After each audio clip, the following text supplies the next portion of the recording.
அப்பாவும் உங்க அண்ணனும் அம்மாவுக்கு எதிராயிட்டாங்க. உங்க அண்ணன் அம்மா மேல குற்றப்பத்திரிக்கை தாக்கல் செய்ய போறாரு.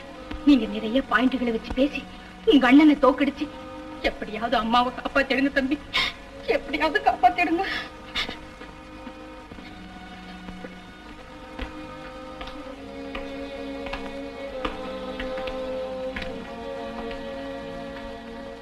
தம்பி, நான் ராஜினாமா செய்ய போறதில்ல. கோர்ட்ல கேஸ் அட்டன் பண்ண போறேன். ரொம்ப சந்தோஷம். வேற ஒண்ணும் இல்ல தம்பி, அம்மாவை கூண்டுல நிறுத்தி வச்சுக்கிட்டு அண்ணனும் தம்பியும் மோதிக்க முடியாத ஒரு நிலைமை உண்டாயிடுச்சு பாரு. அதை நினைச்சுதான் நான் ரொம்ப வருத்தப்படுறேன். அதுலயும் உனக்கு இது மாதிரி கிரிமினல் கேஸ்ல அதிக அனுபவம் இல்லையடா. அந்த கவலை உங்களுக்கு வேண்டாம். என் தாய் மேல் சுமத்தப்பட்ட பயங்கரமான இந்த பழியை போக்கு எந்த கிரிமினல் சிங்கத்தோட மோத தயாரா இருக்கேன். Please don't disturb me.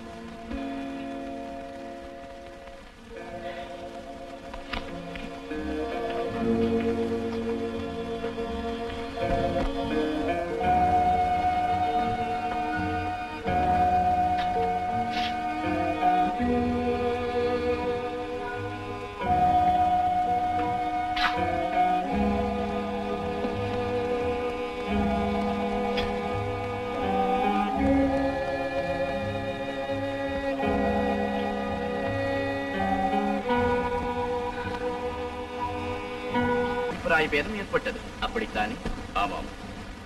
விளக்கம் செய்ய. சிவசாமி வந்து தன் மகள் கௌரிக்கும் என் இளைய மகன் கோபாலுக்கும் இருந்த காதல் விஷயத்தை சொன்ன போது கல்யாணத்திற்கு நான் சம்மதித்தேன். ஆனால் சரஸ்வதி அம்மாள் சம்மதிக்கவில்லை. ஏன்? தன் அண்ணனுடைய இரண்டாவது மகளையும் எங்கள் குடும்பத்திற்கு கொண்டு வர அந்த அம்மா விரும்பினார்கள்.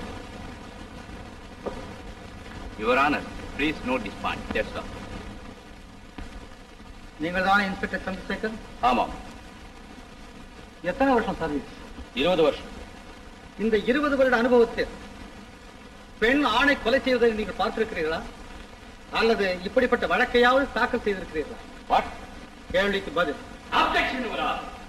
சாட்சியை, அதுவும் பொறுப்புள்ள ஒரு போலீஸ் அதிகாரி அவமதிக்கும் கேள்வி. யுவர் ஆனர், வழக்கு சம்பந்தப்பட்ட சில உண்மைகளை மனோதத்துவ ரீதியாக நான் தெரிந்து கொள்ள விரும்புகிறேன்.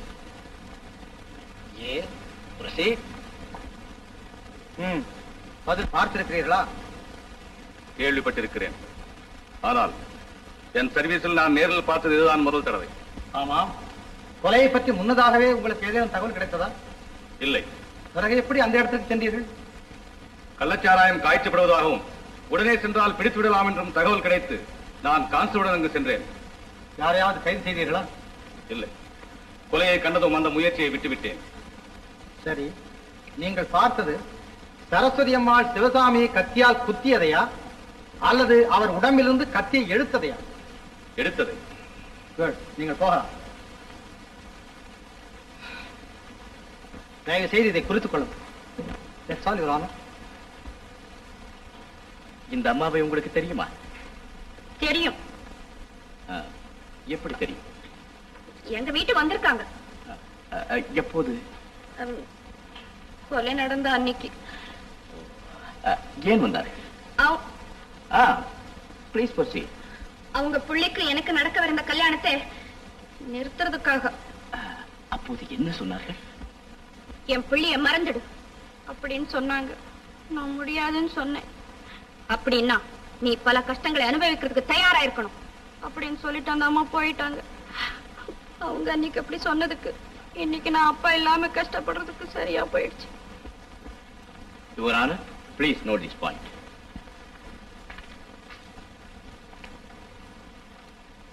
அன்று அவர்கள் அப்படி சொன்னதற்கும் இன்று அப்பா இல்லாமல் கஷ்டப்படுவதற்கும் சரியா போய்விட்டது என்று சொன்னீர்களே, அதன் அர்த்தம் என்ன? வேற என்ன? சொன்னபடியே அந்த அம்மா எங்க அப்பாவை கொலை செஞ்சுட்டாங்கன்னு அர்த்தம்.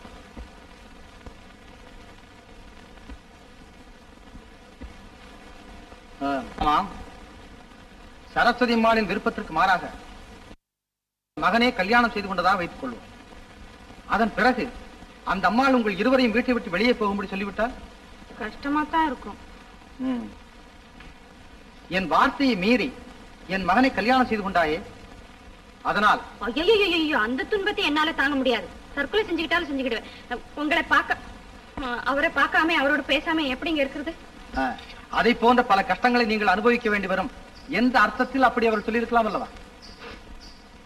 ஆமா, அப்படிதான் சொல்லி இருக்கணும். குட், நீங்க போகலாம். Your honour, please note this point. That's all. Mister Gopal, நீங்கள் விசாரிக்க வேண்டிய சாட்சி யாராவது இருக்கிறார்களா? Yes your honour, doctor Krishnaveni Ammal. நீங்கள் தானே டாக்டர் கிருஷ்ணவேணி அம்மாள்? ஆமா. இந்த அம்மாளை உங்களுக்கு தெரியுமா? நல்லா தெரியும். எப்படி தெரியும்? அவங்களும் ஒரு லேடி டாக்டர். அந்த முறையில எங்க 2 பேருக்கும் பழக்கம். அவங்க பாக்குற கேஸ்ல ஆபரேஷன் கேஸா இருந்தா எனக்கு போன் பண்ணுவாங்க. நான் போய் ஆபரேஷன் செய்துட்டு வருவேன். அப்படி என்றால் அவர்களுக்கு ஆபரேஷன் செய்ய தெரியாதா? தெரியும். ஆனா அந்த அம்மாளுக்கு வயசாயிட்டதுனால கொஞ்சம் கை நடுங்கும். அதனால நான் தான் செய்வேன். நீ போகலாம். டிஃபென்ஸ் தரப்பில் இன்னும் ஏதேனும் சாட்சிகள் இருக்கிறதா? இல்லை யுவர் ஆனர். அப்படியானால் விவாதத்தை ஆரம்பிக்கலாம். யுவர் ஆனர், ரதம் ஓடுவதற்கு சாலையின் நடுவில் தடையாக கிடக்கும் கல்லை விட்டுவிட்டு அந்த கல் எந்த மலையிலிருந்து வெட்டி எடுக்கப்பட்டதோ அந்த மலையையே பிளப்பது போல் இருக்கிறது கௌரியை விட்டுவிட்டு அவள் தந்தையை கொன்றதாக சொல்லும் கேலி கதை. சிவசாமி தன் மகளின் காதலுக்கு சம்மதித்திருக்கிறார். சரஸ்வதி அம்மாள் சம்மதிக்காத காரணத்தால் ஒரு கால் சிவசாமி வேண்டுமானால் இவர்களை கொலை செய்திருக்கலாமே தவிர இவர்கள் சிவசாமியை கொலை செய்வதற்கு நியாயமே இல்லை. இன்ஸ்பெக்டர் சாட்சியத்தின்படி அவர் பார்த்தது சரஸ்வதி அம்மாள் கத்தியை எழுத்ததைத்தான், குத்தியதை அல்ல. டாக்டர் கிருஷ்ணவேணி அம்மாளின் சாட்சியத்தின்படி ஆயுதத்தை பிடிக்கவே கை நடுங்குகின்ற சரஸ்வதி அம்மாள் சிவசாமியின் முதுகில் 3 அங்குல ஆழத்திற்கு பலமாக குத்தினார் என்றார். இது எப்படி நம்புவது? இவற்றையெல்லாம் பார்க்கும்போது சரஸ்வதி அம்மாள் இந்த கொலை செய்திருக்கவே முடியாது. அவர்கள் நிரபராதி. ஆகவே அவர்களை விடுதலை செய்யும்படி கேட்டுக்கொள்கிறேன்.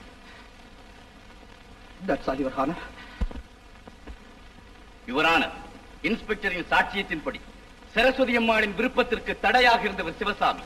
அதனால் தான் அவர் சிவசாமியை கொலை செய்திருக்கிறார். சிவசாமியை கொலை செய்யும் போது அந்த காட்சியை கண்ணால் கண்டவர் இன்ஸ்பெக்டர் சந்திரசேகர். கத்தியில் இருந்து எடுக்கப்பட்ட ரேகையும் சரஸ்வதி அம்மாளின் வலதுகை ரேகையும் ஒரே மாதிரியாக இருப்பதாக ரேகை நிபுணர்களால் நிச்சயிக்கப்பட்டிருக்கிறது. அது மட்டுமல்ல, டாக்டர் கிருஷ்ணவேணியின் சாட்சியத்தின்படி ஆயுதத்தை தொடுவதற்கே கை நடுங்குகின்ற சரஸ்வதி அம்மாள் 3 அங்குல ஆழம் பதிந்திருந்த கத்தியை எடுப்பதற்கு மட்டும் எங்கிருந்து பலம் பெற்றார்? சரஸ்வதி அம்மாள் சிவசாமியை ஒருமுறை குத்திவிட்டு மீண்டும் குத்துவதற்காக கத்தியை எடுத்திருக்கிறார். அதை இன்ஸ்பெக்டர் பார்த்திருக்கிறார். கத்தி, கைரேகை, கல்யாண சம்பந்தப்பட்ட ஊர்ஜிதப்படுத்துகிறது. ஆகவே கிபிகோ 300வது செக்ஷன் படி இவருக்கு தண்டனை அளிக்க வேண்டும் என்று கேட்டுக்கொள்கிறேன்.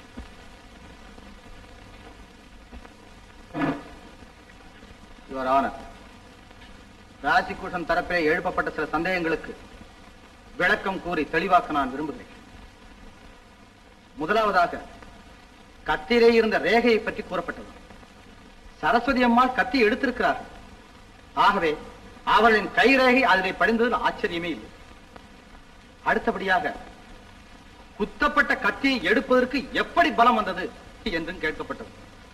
குத்துவதற்கு தேவையான பலம் எடுப்பதற்கு தேவையில்லை என்பது எல்லோருக்கும் தெரிந்த உண்மை. சரஸ்வதி அம்மாள் ஒரு டாக்டர். டாக்டருக்கு வேண்டியவர்கள், வேண்டாதவர்கள், விரோதிகள், நண்பர்கள் என்ற வித்தியாசமே இருக்க முடியாது. மரணத்தோடு போராடி கொண்டிருந்த ஒரு மனிதருக்கு முதல் சிகிச்சை அளித்து எப்படியாவது அவர்களை பிழைக்க வைத்து விடலாம் என்கிற ஒரு நம்பிக்கையில் தான் அவர்கள் கத்தி எடுத்திருக்கிறார். சந்தர்ப்ப சூழ்நிலை குணமுள்ள ஒரு தாயை குற்றவாளியாக்கி கூண்டிலே நிறுத்தி வைத்திருக்கிறார். நான் மீண்டும் சொல்லுகிறேன், அவர்கள் நிரபராதி. ஆகவே அவர்களை விடுதலை செய்யும்படி கேட்டுக்கொள்கிறேன்.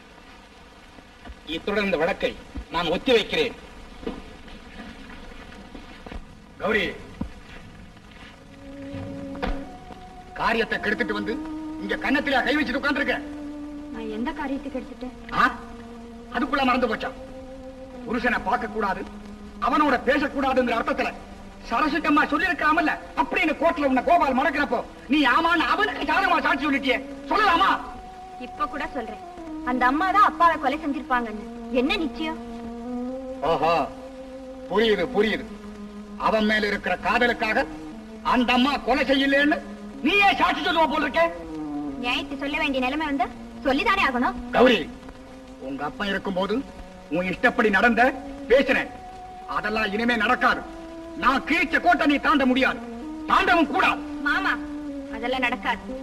அப்பா செத்து போனதுனால நான் அனாதை ஆயிட்டேன்னு நினைச்சிட்டியா? நீ ஒண்ணும் என்னை ஆட்டி வைக்க முடியாது. கௌரி, அண்ணே, முக்கியமான விஷயத்தை விட்டுட்டு இங்க வந்து பேசிட்டு இருக்கிறீங்க. நம்ம வடிவேல் இல்ல? இத வந்துடுறேன் கௌரி.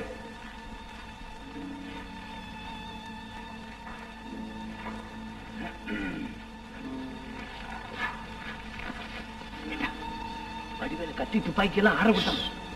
அவன் பணத்தோட வந்து காத்துக்கிட்டு இருக்கிறாங்க. இந்த சதா சதா காரியம் முக்கியமான போவான்.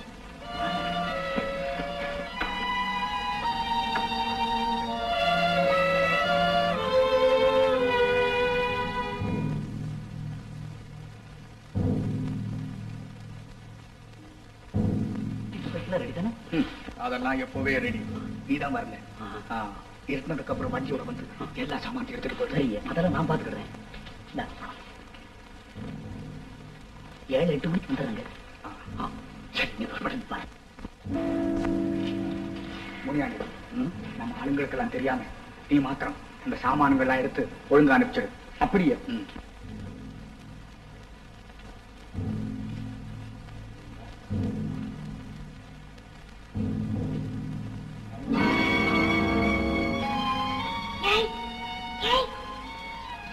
இங்க இங்க இங்க வா. இந்த பக்கம் கௌரி. கௌரி, கௌரி அம்மா, நீ எங்க இப்படி வந்த? கௌரி அம்மா,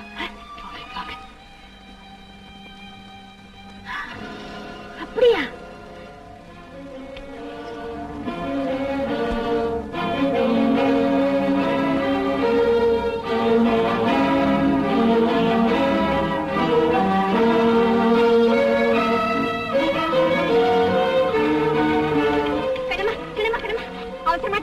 கொஞ்சம் சைக்கிள் கூட. அட, நீ எப்ப கத்துக்கிட்ட? அப்புறம் சொல்றேன். குடி குடி.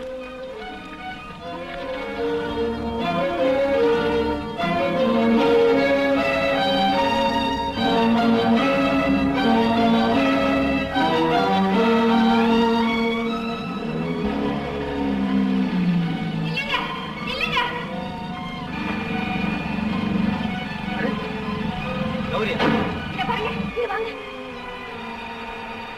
அப்படியா? ஆமா.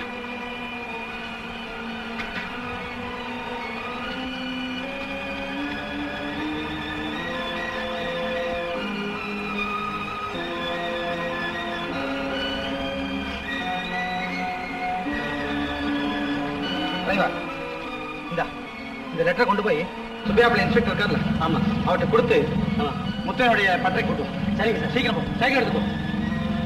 கௌரி,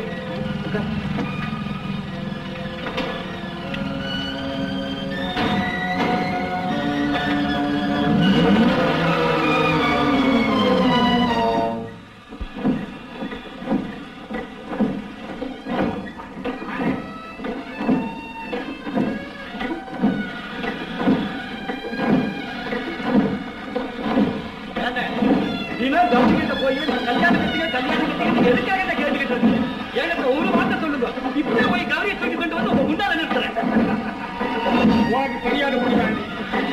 நானா கடிகிற பணத்துக்கு தான் அதிகம். அது முடியாம நான் போட்டு தீர்ப்புக்காக நடந்துட்டு இருக்கேன். என்ன ஆச்சு? முனியாண்டி, கொலை செஞ்ச நம்ம 2 பேரும் இங்க சந்தோஷமா இருக்கிறோம். ஆனா அங்க கோர்ட்ல அண்ணன் தம்பிகளுக்குள்ளார அடிச்சிட்டு கிடக்குறாங்க முட்டாப்பட்டாங்க. எப்படியோ அந்த அம்மா தூக்குல தொங்கத்தான் போறான். நான் கௌரி கழுத்துல தாலி கட்டத்தான் போறேன். நடக்காது. ஆமா முத்தையா, நீங்க 2 பேரும் பேசிக்கிட்டு இருந்தா நான் மறைவில் இருந்து கேட்டேன். நல்ல முறையா சொல்றேன், சிவசாமி கொலை செய்த குற்றத்துக்காக உடனே போலீஸ்ல சரணடைஞ்சு. இல்லைன்னா என்ன செய்வேன்? நீதியின் கண்ணில் இருந்து என் கையிலிருந்து நீங்க தப்ப முடியாது. இந்த இடத்துல இருந்து நீ தப்ப முடியாது.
யுவரான, சரஸ்வதி அம்மாள் குற்றவாளி அல்ல என்பதற்கு இதுவரை கூறப்பட்டவையெல்லாம் வெறும் வாத்திய அளவிலே உள்ள அனுமானங்கள் தானே தவிர சாட்சிகளின் வாயிலாக வந்த ஆதாரங்கள் இல்லை.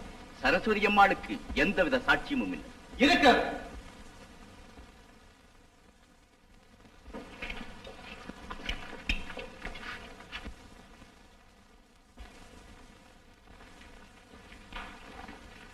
யுவரான, சிவசாமியை கொலை செய்தது முத்தையன், அதற்கு குழந்தையாயிருந்தவர் முனியாண்டி. அந்த கொலையை நேரில் பார்த்தவர் இவர்தான். சிஆர்பிசி 540 செக்ஷன் படி இவரை கோர்ட் வித்னஸாக விசாரிக்கும்படி கேட்டுக்கொள்கிறேன். குருடன் போல இருக்கு. ஆமா, குருடனே தான். வேடிக்கையாக இருக்கிறது யுவரான. ஒரு குருடனை ஐ விட்னஸாக கொண்டு வந்து நிறுத்தும் அதிசயத்தை இப்போதுதான் நான் முதன்முறையாக பார்க்கிறேன். நினைத்தாலே சிரிப்பு வருகிறது. கொலை நடந்ததை கண்ணால் பார்த்தவன் ஒரு குருடன், ஐ விட்னஸ் என்று அழைக்கப்படுகின்றவன் 2 கண்களும் இல்லாத ஒரு குருடன். குருடன்? யார் குருடன்? ஐயோ! யுவரான, உண்மையிலே இந்த சாட்சி குருடனாக இருந்தால் நான் கண்ணாடி குண்டை கையிலே எடுத்ததை எரிந்ததை இவரால் எப்படி பார்க்க முடிந்தது? அவர் முகத்துக்கு நேராக வந்ததை எப்படித்தான் பிடிக்க முடிந்தது? எப்போது இவரை நான் சந்தித்தேனோ அப்போதே இவர் குருடர் அல்ல என்பதை தெரிந்து கொண்டேன். நல்ல கண் பார்வையுள்ள ஒருவரை குருடர் என்று சொல்லும் அதிசயத்தை இப்போதுதான் நான் முதலாக பார்க்கிறேன். வேடிக்கையாக இருக்கிறது. கனம் கோத்தார் அவர்களே, நான் குருடன் அல்ல, ஒரு சிஏ. ராணுவத்தில் சேர்ந்து ஜலந்தர் என்ற ஊரில் வேலை செய்து வந்த முத்தையன் டிஸ்சார்ஜ் ஆகி ஊருக்கு வரும் பொழுது ஆயுதங்கள் தயாரிப்பு சம்பந்தமாக சில ரகசிய குறிப்புகளை களவாடி கொண்டு வந்து விட்டார். முத்தையனை பிடிப்பதற்காக நான் குருடன் போல மாறுவேடம் அணிந்து காட்டூர் கிராமத்திற்கு வந்தேன். கொலை நடந்த அன்று முனியாண்டி வந்து தான் ஜெயிலிலிருந்து விடுதலையாக்கி விட்டதாக முத்தையனிடம் சொன்னதையும், முத்தையன் அவன் காதில் ஏதோ ரகசியம் சொன்னதையும் நான் மறைந்திருந்து கவனித்தேன். அதற்கு பிறகு முனியாண்டியும் முத்தையனும் கொலை நடந்த இடத்துக்கு சென்றார்கள். நானும் அவர்களை பின்தொடர்ந்து சென்று மறைந்து கொண்டேன். சிவசாமியை கத்தியால் குத்தியது முத்தையன் தான். அவன் பட்டறையில் துப்பாக்கி, கத்தி முதலிய பயங்கர ஆயுதங்கள் செய்யப்பட்டு கள்ளத்தனமாக விற்பனை செய்யப்படுகின்றன. இதோ இந்த கத்தி கூட முத்தையன் பட்டறையில் இருந்து நான் எடுத்ததுதான். முத்தையனை பிடிப்பதற்கான வாரண்டும் நான் சிஐடி என்பதற்கான ஆதாரமும் இதோ இருக்கிறது. யுவரான, இந்த கத்தியையும் சிவசாமியை கொலை செய்ய பயன்படுத்தப்பட்ட அந்த கத்தியையும் ஒப்பிட்டு பார்க்கும்படி கேட்டுக்கொள்கிறேன்.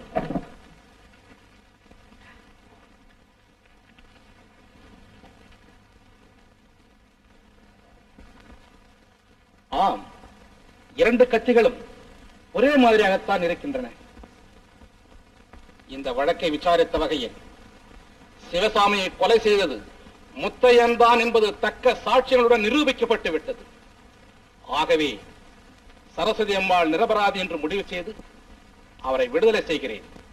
இந்த வழக்கில் தன் மனைவி என்றும் பாராமல் சட்டப்படி அவரை கைது செய்த இன்ஸ்பெக்டர் சந்திரசேகர் அவர்களையும், சரஸ்வதி அம்மாள் தன்னை பெற்ற தாயாக இருந்தும் சட்டப்படி ஒரு அரசாங்க வக்கீல் செய்ய வேண்டிய கடமையில் இருந்தும் மாறாமல் விவாதம் புரிந்த ராமு அவர்களையும், தந்தை தமையன் என்றும் பாராமல் தன் தாயின் விடுதலைக்காக விவாதம் புரிந்த வக்கீல் கோபால் அவர்களையும் நான் மனதார பாராட்டுகிறேன். இந்த குழுமி பாசத்திற்கு அப்பாற்பட்டு நீதிக்கு பின் பாசம் என்பதை நிலைநாட்டி விட்டார்கள்.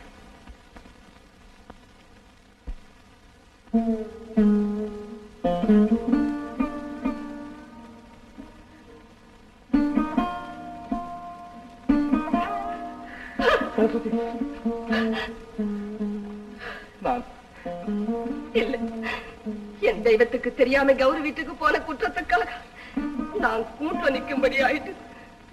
என் வாழ்க்கையில நான் செய்த தவறு இது ஒண்ணுதான். என்ன மன்னிச்சிடுங்க. இல்ல சார்,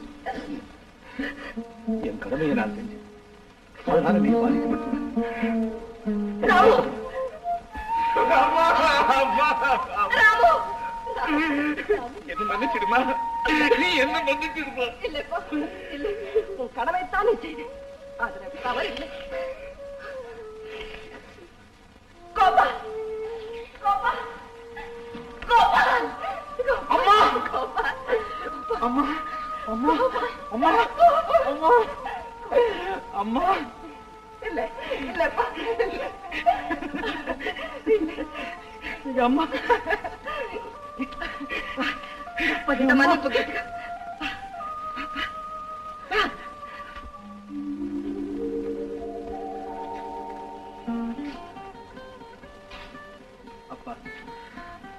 நிரபராதியான அம்மாவை காப்பாத்தணும், நீதியை எப்படி நிலைநிறுத்தணும் அப்படிங்கிற ஆர்வத்தினால அப்பான்னு கூட பார்க்காம கூண்டுல நிறுத்தி ஏதேதோ கேள்வி கேட்டுட்டேன்.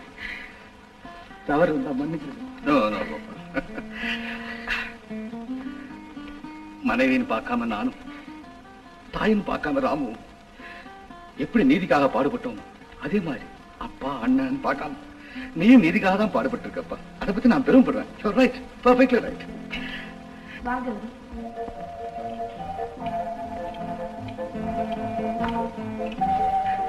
மகராஜியா இருமா.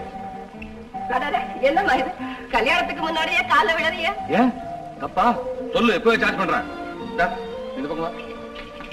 2 பேரையும் சார்ஜ் பண்றேன். டேய் என்னடா பண்றீங்க? போங்க. ஒரு சார்ஜ் பண்ணட்டுமா? போங்க. இப்ப சொல்லு, 4 பேரையும் சார்ஜ் பண்றேன். பாசத்தினால இணைக்கப்பட்டிருந்த இந்த குடும்பம் எங்க சிதறி போயிடுமோன்னு பயந்து, ஆனா முருகன் காப்பாத்திட்டார். பாசம் என்ன சரஸ்வதி பாசம்? அதான் ஜெடி சொன்னாரு, நீதிக்கு அப்புறம் தான் பாசம், நீதிக்கு பின் பாசம் பாரு. அதான் என்னுடைய சாரி, நம்ம குடும்பத்தினுடைய லட்சியம்.